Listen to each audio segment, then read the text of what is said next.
Claro, o sea, lo primero que habría que preguntarse es por qué serían inválidas. O sea, ¿alguien podría decir que son inválidas las publicaciones en arquitectura? Yo creo que ahí hay que entender una cosa que es clave y es que la arquitectura como tal no existe sin las publicaciones. Se discute harto si en Grecia existía la figura o no del arquitecto, pero claramente en Grecia, en la Grecia antigua no había arquitectura. Ese es un tema que es bien interesante tenerlo en cuenta.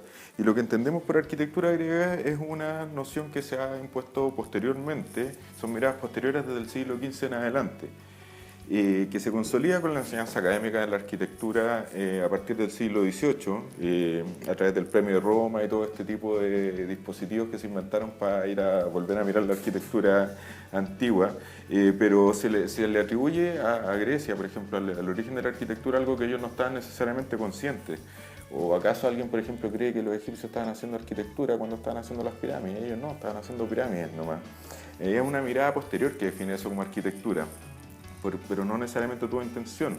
O sea, por ejemplo, a nadie se le ocurriría decir que los mapuches jugaban hockey. Los mapuches jugaban a la chueca, que visto hoy en día tiene muchas similitudes con el hockey, pero nadie podría decir que los mapuches jugaban hockey. Por eso creo que las publicaciones son fundamentales para entender a la arquitectura como arquitectura. Sin publicaciones no entenderíamos lo que ahora entendemos como arquitectura como arquitectura. Eh, y en ese sentido es que yo creo que uno no podría pensar la arquitectura sin las publicaciones. De hecho, yo siempre he insistido que la arquitectura aparece como tal cuando aparece la pregunta sobre el cómo pensar las construcciones y esa pregunta se transforma en un campo de conocimiento. Y ese campo de conocimiento se abre con Vitruvio cuando publica este libro, que era un libro para explicarle al César sobre de qué se trataba lo que él hacía, porque el César no entendía muy bien de qué se trataba lo que hacían estos constructores. Eh, para poder explicarlo, lo teoriza, lo sistematiza y lo publica. Y esa publicación es la que hace que surja la arquitectura. O sea, sin esa publicación no existiría lo que hoy entendemos como arquitectura. De hecho, durante toda la Edad Media no hubo arquitectura. Habían constructores, habían edificios, pero no existía este campo de conocimiento. Y empieza a aparecer como arquitectura en el siglo XV junto con la aparición de la imprenta. Y cuando se empiezan a republicar todas las obras de Vitruvio, se empiezan a rescatar un montón de cosas. Entonces, insisto, no habría arquitectura, o lo que entendemos hoy en día como arquitectura, si no existieran las publicaciones.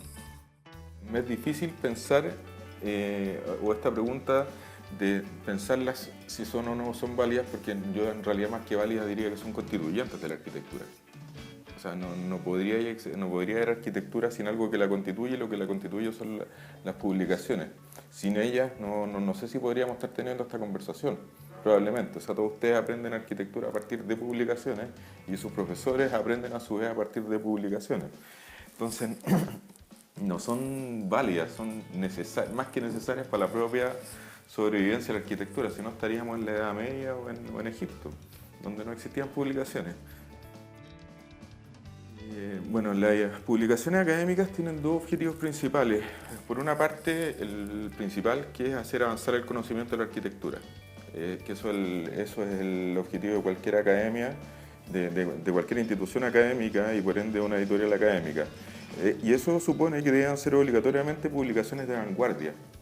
Y que no, por una parte tienen que ser de vanguardia, tienen que ir al filo del conocimiento, en lo más avanzado posible, y por otra parte no se pueden casar con ninguna tendencia en específico, porque el nuevo conocimiento puede venir desde cualquier lado.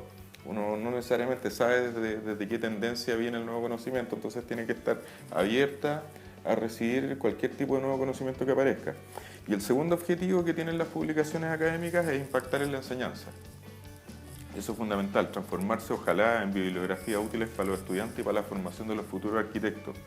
Ahora, si uno analiza bien estos dos objetivos, estos ambos implican que las publicaciones académicas tienen una responsabilidad con la formación cultural de los arquitectos.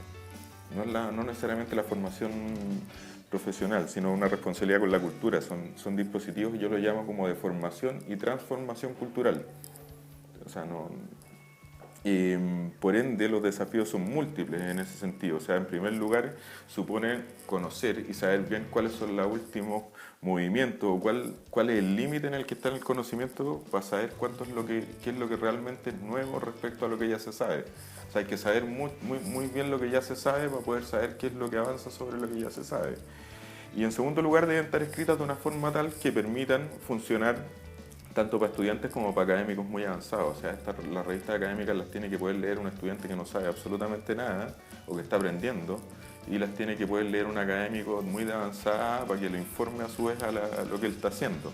Entonces tiene esa doble condición, tienes que tener esa transversalidad en el lenguaje y en la escritura que permita que sean entendidas por todos sin necesidad de simplificar las cosas. También tienen que tener una condición que no es necesaria, pero sí me parece fundamental, y es que tienen que estar disponibles para todos. O sea, ojalá de libre acceso o lo más baratas posible. Por lo mismo el precio y la distribución son elementos fundamentales. No sirve mucho una revista académica que nadie lee. Tiene que estar disponible y tiene que ser de consulta permanente, y ojalá que todas puedan acceder a ello. Yo creo que si no hay publicaciones la arquitectura muere. O sea, así es simple. O sea, no es el futuro de las publicaciones, sino el futuro de la arquitectura el que depende de las publicaciones. Es fácil presuponer que la arquitectura no depende de las publicaciones porque hoy en día estamos acostumbrados a que existan las publicaciones, pero no nos hemos puesto en el escenario de que no existieran. ¿Qué sabríamos de arquitectura o qué discutiríamos de arquitectura? Siquiera si lo llamaríamos arquitectura si no hubiesen publicaciones. Yo creo que justamente esa resistencia a morir de las publicaciones, a pesar de que se las haya dado por muerta tantas veces, es lo que demuestra lo firmes que son y lo importante o lo estructurales que son para la disciplina completa. Por eso, de hecho, los arquitectos se esfuerzan tanto en ser publicados. Si no fueran importantes, no habría nadie peleando por estar publicados. Estamos hablando de cualquier formato de publicaciones, o sea, tanto en digital como en impreso. Lo interesante de eso es que los formatos, si bien se han transformado, nunca han dejado de haber publicaciones. O sea, por ejemplo, ya no se hacen tratados. Los tratados de arquitectura como formato de publicación ya no existen, si tú te fijas.